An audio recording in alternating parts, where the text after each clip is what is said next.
I'm Duncan McLeod, and this is the TechCentral podcast brought to you today by CallMiner and Genii Analytics. Now, we have what I think is going to be a fascinating discussion on our hands now on the changing face of technology in the South African context. And to do that, I have two great guests lined up today.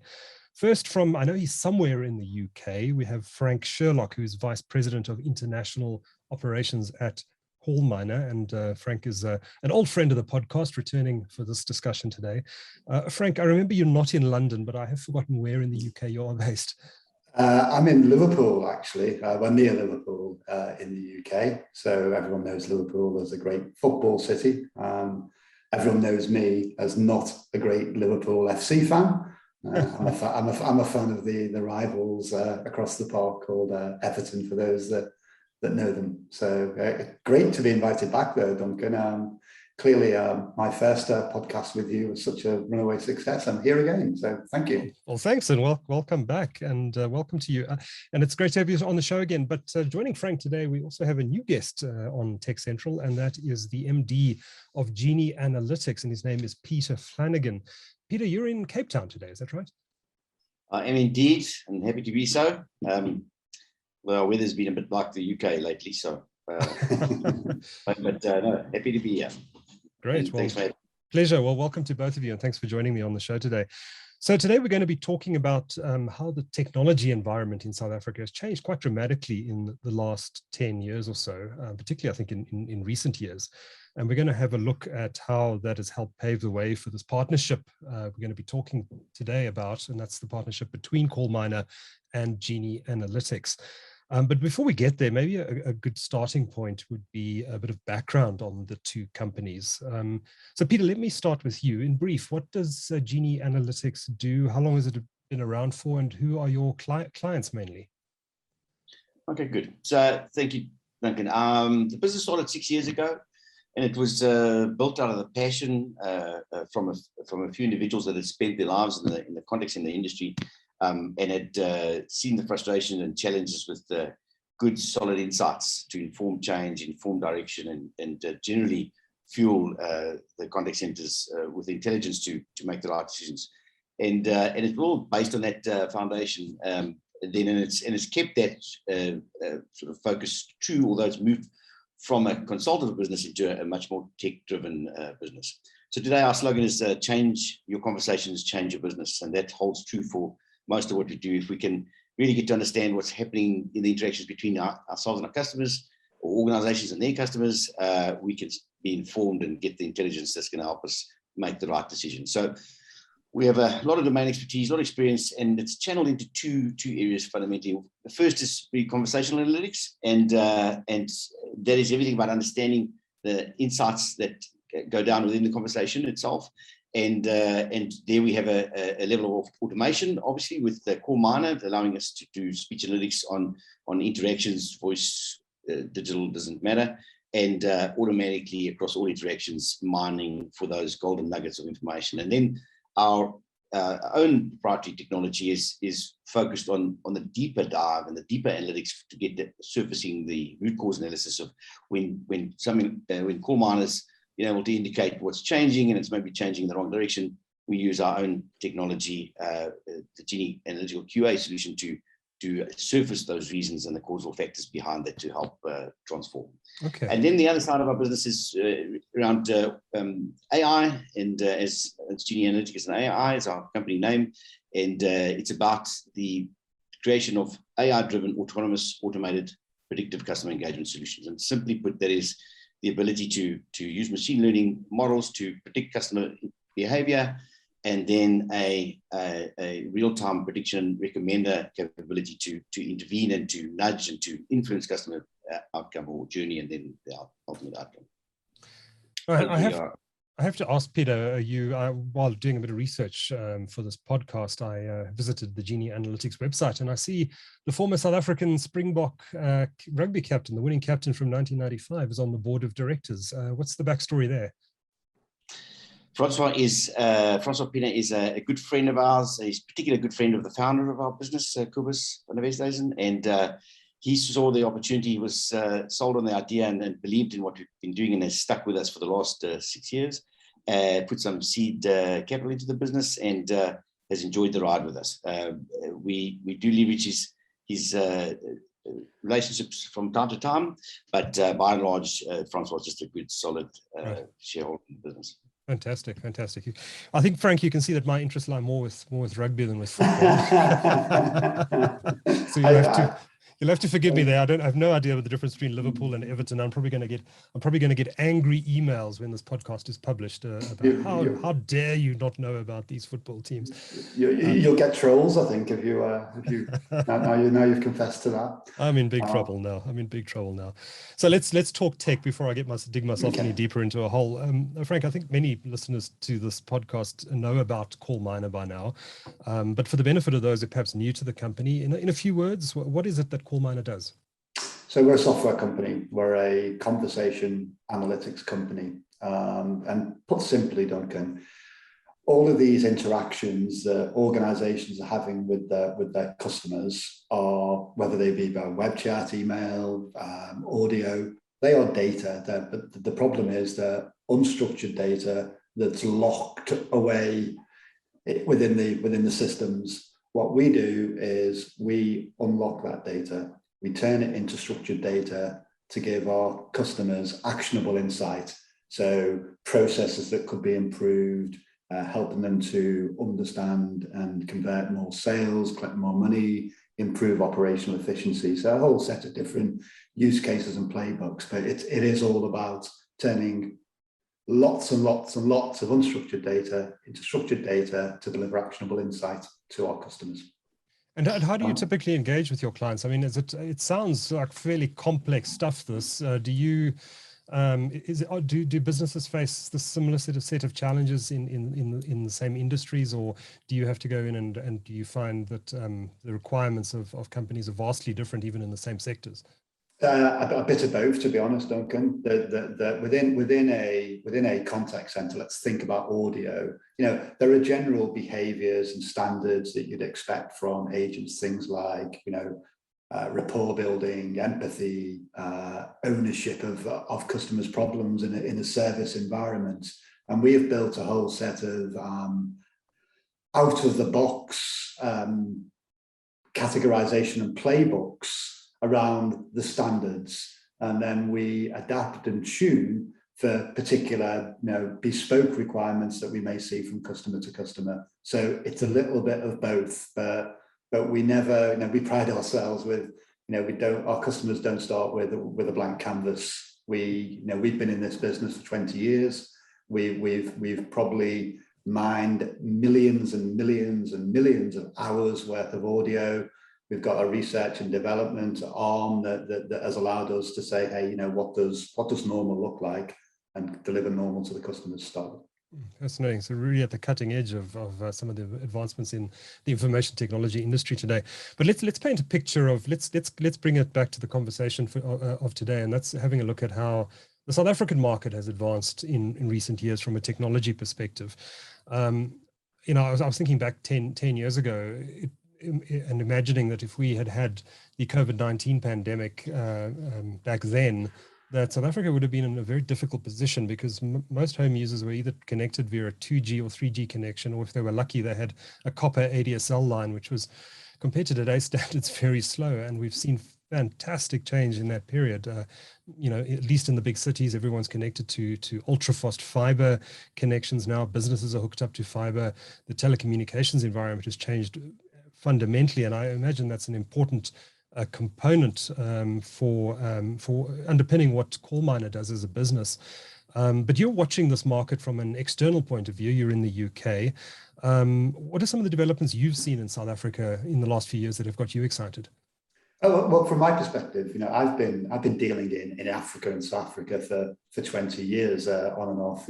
Back in the days of when organizations like Safaricom in Kenya were established, etc. So right. Yeah, to take your point, back in the days where perhaps the infrastructure wasn't all it's been, but over the last 10 years, I've seen an enormous amount of, I've always thought South Africa is a really innovative nation. I think innovation, it's not afraid of challenge, it's not afraid of change, and I think within sectors like, in particular, if you dial the clock back 10 years ago, maybe, business process outsourcing, so outsource contact centers, outsource customer experience. We often heard about Hyderabad and places like that being, it's all going to be in India and right. in that BPO space, and it's been driven by things like the availability of cloud technology, but backed by a well-educated and highly available workforce. The BPO market, I think, in particular, has seen massive strides, and financial services. South Africa has some wonderful trend-leading financial services companies like Investec, for example, and those companies have almost, and I've seen this, they've almost been a step ahead of say similar financial services companies in the UK. They haven't been preoccupied or distracted by the legacy, the legacy networks, and they've been able to make quantum leaps. So I've seen, particularly in them spaces, it's the attractiveness of the workforce, the availability of technology, the culture around not being afraid of innovation and change has made South Africa a really, really attractive place, not just for companies like CallMiner, but for many, many other companies. So but Peter, you're in the market, I guess. You may have a different, another perspective on that. Yeah. No, Frank, I think Frank, everything you say is true, and I think there is definitely a boldness that exists in South Africa to adopt and experiment and venture down new technologies. I think we are seeing today. I mean, I've been around the industry a long time. It used to be dominated and really controlled by a couple of big technology vendors providing infrastructure and applications end to end, all one system doing everything.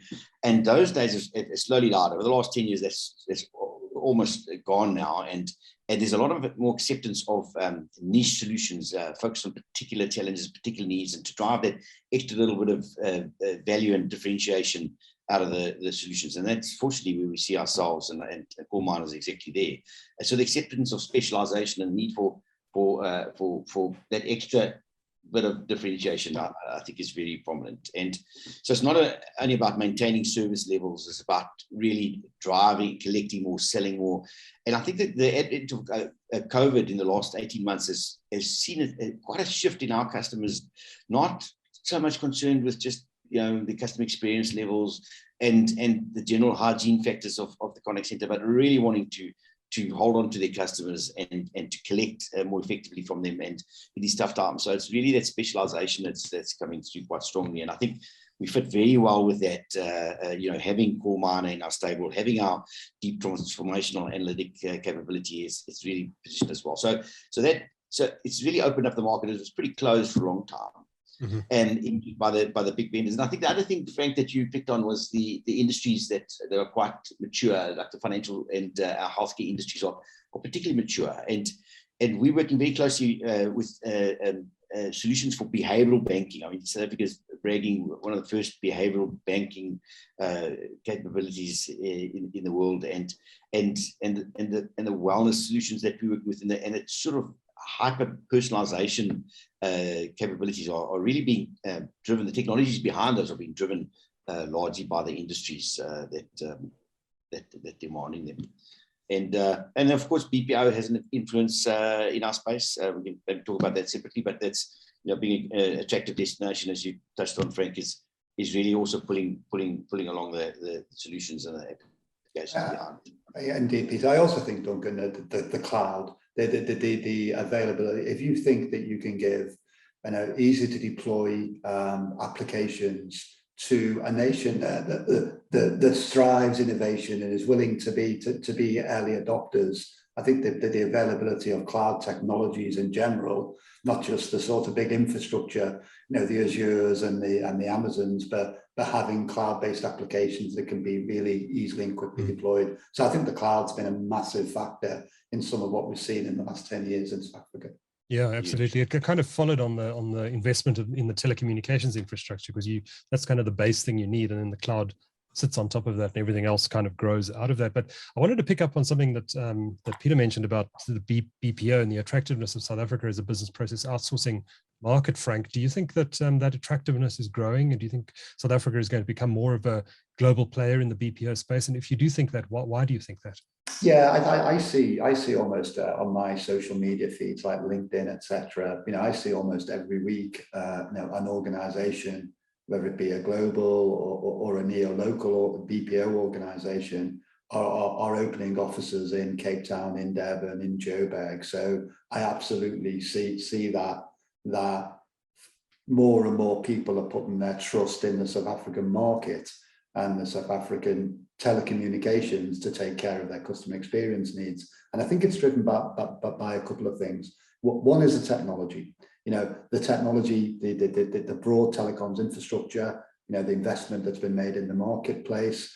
Two is the cloud. I think three is probably time zone. South Africa isn't 5.5, 6.5 hours different, not like being in the Philippines or India. Yeah. I think that the education level, the availability of English speaking skills, and I was looking at a report from Everest, and that was one of they're a industry watcher analyst. That they're forecasting a 15 to 20% growth year on year in the BPO sector in South Africa. And it's, I think it's a massive feather in the cap of the South African marketplace that global brands are putting their customer experience in the hands of South Africa. I think you should be very proud of that as a nation. Peter, do you think there's, just sticking with the topic of BPO for a moment, do you think there's more that South Africa could be doing from a government and a regulatory perspective to encourage investment in the space? Well, I suppose they could never do enough, but there has been a lot of investment both by government and the private sector, primarily on the skills development. I think because we have a natural low-cost environment, we have the technology and infrastructure and we have time zone and all those things that are just inherent in our makeup and fortunately create the foundation for BPO, a good foundation. But it's really the investment in skills and from both government and private sector, which has been there. I suppose it could always be better, but it has been there and it's helped us play in the global market because it's very scalable. Our access to resources, good English-speaking resources in this country is very scalable. So of course we could have more, but it's served us well, the investment that has taken place. Yeah. Yeah. Sorry to interrupt. I actually wanted to ask Frank at this point because you mentioned issue of accents. Time zones is a huge one, I suppose, especially for serving the European market. But I know you wanted to touch specifically, Frank, on advances in speech recognition and changes in managing vernacular languages. Do you want to chat to that a little bit and how that might affect investment in the South African context? Yeah, absolutely, Duncan. I think if you consider what I said right at the start, conversational analytics, to analyze a conversation, one of the first things you need to do, what we do is we transcribe the conversation word for word.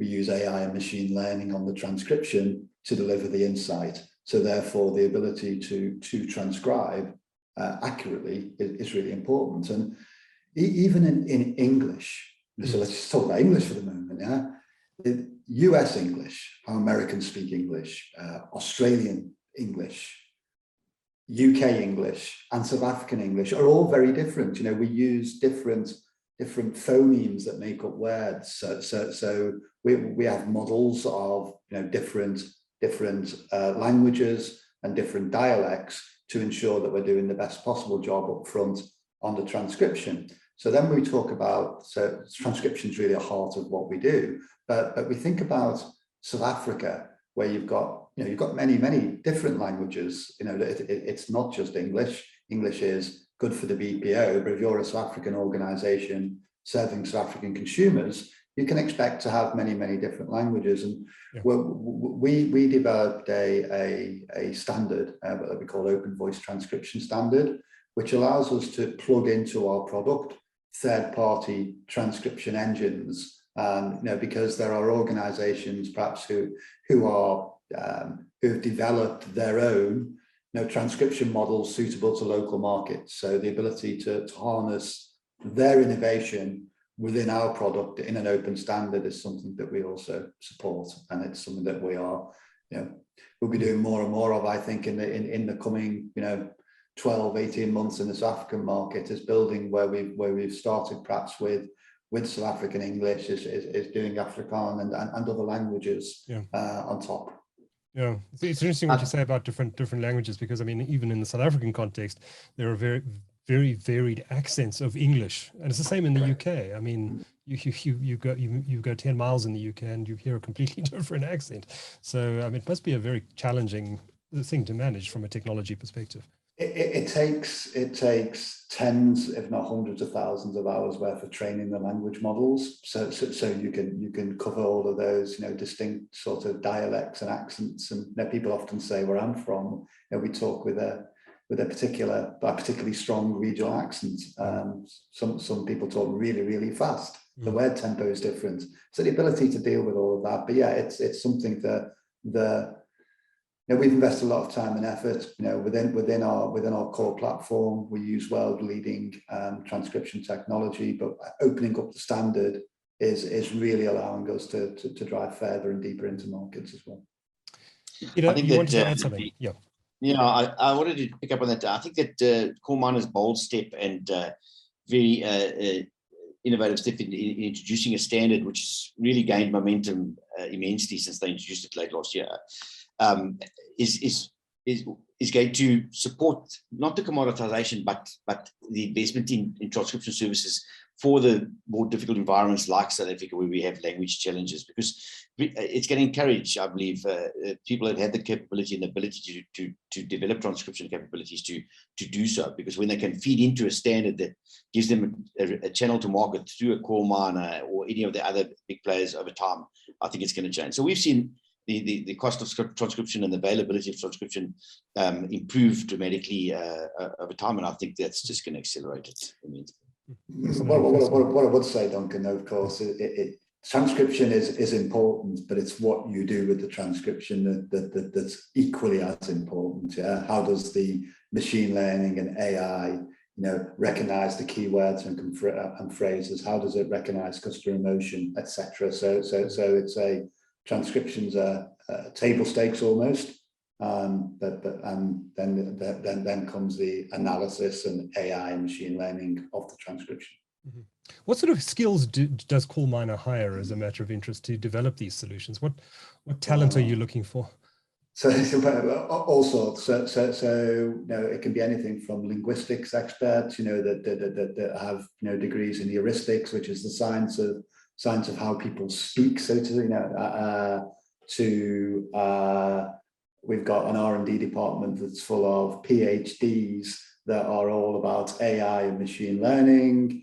And then we've got, practical people that can work with our clients and drive playbooks and deliverables. So it is a huge, gambit of different skills that we have. And we're, one thing and I've been in this industry, in the conversational analytics industry for 5 years, the key thing that you need to do in this industry is constantly innovate. You've got to be able to constantly innovate. All right, let's change tack slightly and let's talk about the partnership between CallMiner and Genii Analytics. Frank, I'm going to call you on you again here. How did the partnership form, and can you expand on the different areas of expertise the companies have and how they work together? Okay, so just to give you a sort of context to that, we're a Boston, US headquartered company with our international office over here in the UK, actually in Nottingham, in the middle of the UK. But we, our go-to-market approach, outside of what you'd say was the near domestic markets, has always been a mix of direct and indirect. I.e., direct is we sell, deliver, support ourselves. Indirect, where we do it through partners. And we've made progress in the last several years in South Africa. We recognize the potential for the market. We went in and we delivered, great projects to great customers. But we felt that what we lacked was two things. One is we don't have that in the market domain expertise. It's really difficult to try and replicate or pretend you can do that from the UK.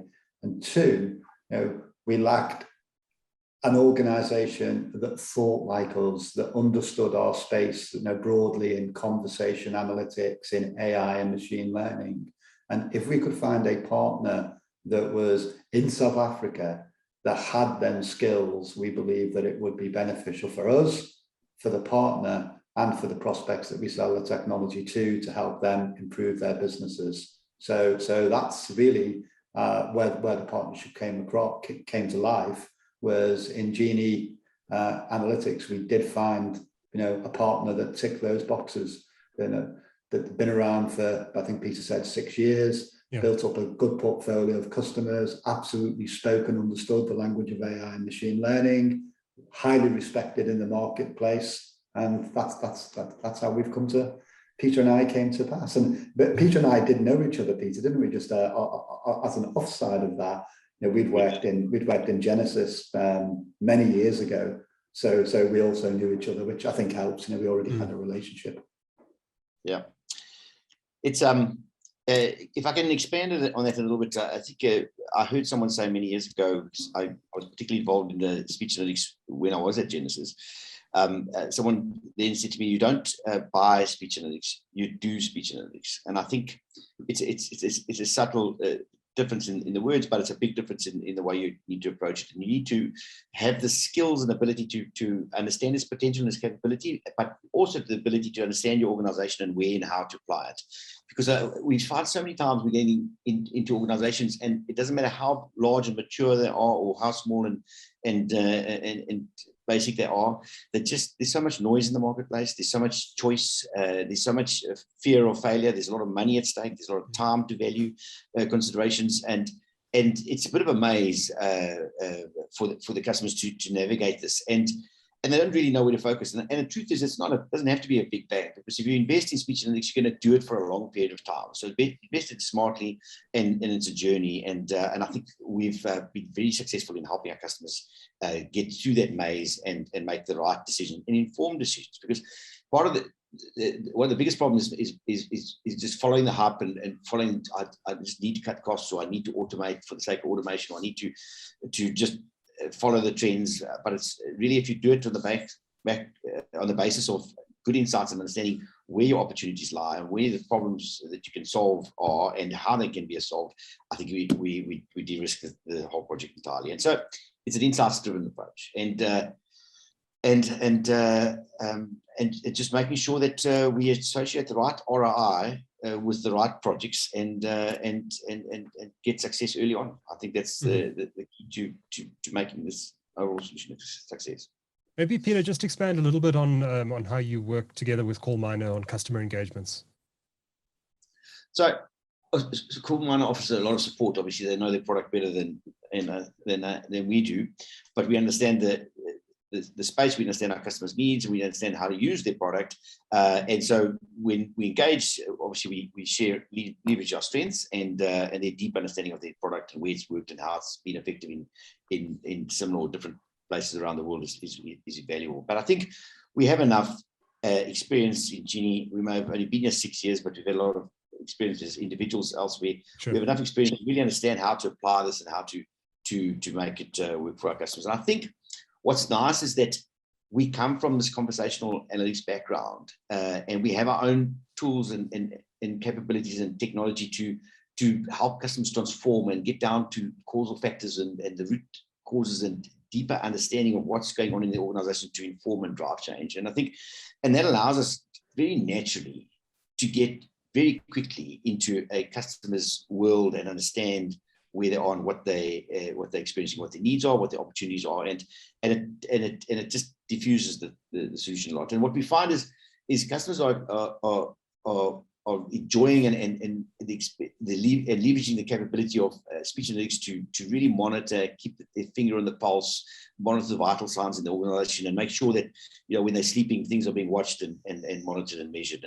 And the fact that we can complement that with the ability to deal with things that go out of line, that a speech analytics solution is detected as not going in the right direction or problem surfacing, and we can provide a complete solution in that we're not only detecting that and measuring it, we're also giving them the strength to do something about it. So I think that combination their strength, our strength is really what makes it work for us. Yeah, I mean, I'd sort of paraphrase it really simply. The we train and enable Genie, and we're there if and when they need us.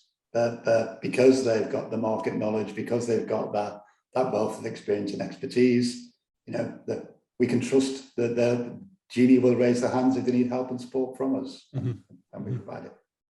Great.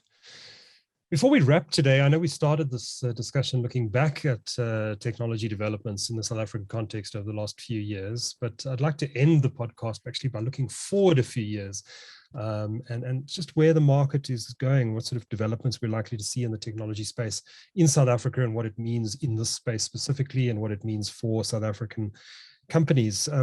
Frank, what new advancements in technology are coming that have got you excited and do you think are going to be applied here in South Africa as well? I think I would do it from my area of expertise, the whole sort of conversational analytics and use of data. I think we'll see more and more real-time, in-the-moment analytics. So as conversations are actually happening, the conversations are being analyzed and guidance and prompts to the call center agent to help them better manage that experience in the moment, to deliver thoughts on next best action to them based on the real-time analytics. And I also think we'll see more and more, because of AI modeling and the wealth of data that can now be modeled, we'll see more and more of analytics that predicts things. Now, it predicts based on the conversation. Is that customer likely to buy? Are they perhaps likely to leave you? Are you going to experience customer churn? Are they likely to do a survey? So I think we'll see, almost in my world, a combination of real-time and predictive analytics rapidly coming in as the icing on the cake for after the event, post-conversation analytics. And we're really excited now. We're doing some really good things in that space at the moment. We've got some customers already that are running real-time analytics.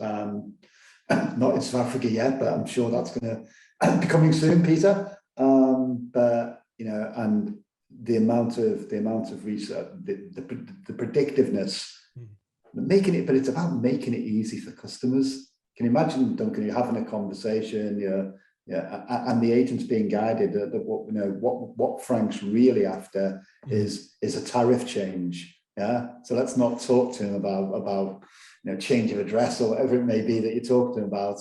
We've looked at it, we've profiled it, we've looked at the intro of the conversation. This is where he's going to. I think it's going to be. I'm really excited about it. I think that's. So next time I'm speaking to a call center agent, it may not just be the two of us on the line. There may be a third party, an artificial intelligence of some kind, helping that agent along. But fascinating. Yeah. You've seen a little bit of that, I guess, Duncan, with things like some of the automated chatbots that you see these days, or the automated virtual assistants almost. Yeah. But they are. Although they are intuitive, or they come across as intuitive to the consumer, they're really good at dealing with basic transactional type stuff. Yeah, that they operate within a framework. When you've got true unstructured, free flow conversation, and you can advise the agent as to what to do next. I mean, I think that's the difference. But it's going to be. I shouldn't say I'm pretty excited about it. I think it's in my space. Yeah, fascinating. I do have some thoughts about the broader technology, but perhaps Peter could probably share them as well. Yeah, Peter, what are you excited about? Well, we've actually been investing for many years now in trying to get smarter. Our whole theory was it's easy to know what's happened in the context of the environment. We've got lots of stats on that. Speech analytics and the stuff that Genie's doing is allowing us to understand why it's happening. And we've always had this belief right from the outset: if you know what happened and you know why it happened, you can start predicting what's going to happen.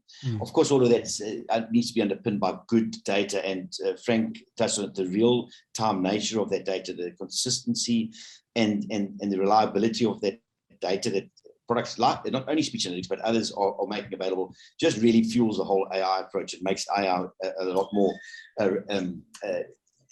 enabled. And what we're seeing is that the introduction of understanding the social sciences of individuals, which come out of the context of their conversations and out of what they're saying and how they're behaving, but understanding that their personalities, their behavioral traits, their ritualistic patterns in real time allows us to make some really smart predictions. And not only that, move into the space of real-time recommenders, which are autonomous and automated and proactively reaching out to customers, trying to nudge them and intervene and influence. And you get lots of text messages, I'm sure, from your service providers and banks and all that type of stuff. And the science behind those is really ballooning at the moment. And we're seeing a lot of uptake on that. But it's all fueled by obviously a lot of smart data science, but it needs real-time, good, solid, reliable, consistent data insights, which is really ballooning at the moment. So we're pretty excited about that ability to do real-time, smart agent matching, agent guidance in real time from this. So it's an exciting space for us. I think it's just going to get bigger and bigger. Are we heading to a situation where at some point in the future, most, if not all of the call center interactions that a consumer has are actually not with a human being, but with some sort of automated robot? No, I don't see that as being the case. I think what you will see is more of the low-level transactional type stuff being automated, some of the back office stuff being automated with things like robotic process automation. But the less transactional, the more complex conversations will always be a need. When people stop talking to people, there'll no longer be a need for civilization. Now, people need to talk to people. So we'll see that because they're dealing with more complex, the people are dealing with more complex issues. Technology like real time that we spoke about before, helping and guiding them to get the best possible outcome for the consumer and for the business. I think finally, Duncan, just on that question about what we see next, I'm seeing this in the UK and I'm seeing it in South Africa now as well. Some of these traditional industries like financial services, they had traditionally been siloed on-premise architectures that sit behind their firewalls because of paranoia around, and quite right, around security, etc. But because of the rigor and vigor you see now in cloud-based solutions with security, we're seeing more and more of particularly in financial services, organizations moving that infrastructure to the cloud, being more cloud savvy, being more cloud friendly. And the reason they're doing it is because they can readily take advantages of technologies like our technology to at a lower cost, but also to deliver better customer experience. And cloud is continually updated. It's really easy to update cloud-based systems. You don't need to establish an IT and a project team to do an upgrade. So I think that's the other area. Financial services, I think the move to the cloud in financial services will gather pace. Fascinating. I think this is one of the most exciting areas of technology around at the moment, and I look forward to seeing how it develops. If anyone wants to learn more about CallMiner, what is your website, Frank? www.callminer.com. And anybody who wants to just when they arrive at the site, we have a learning center.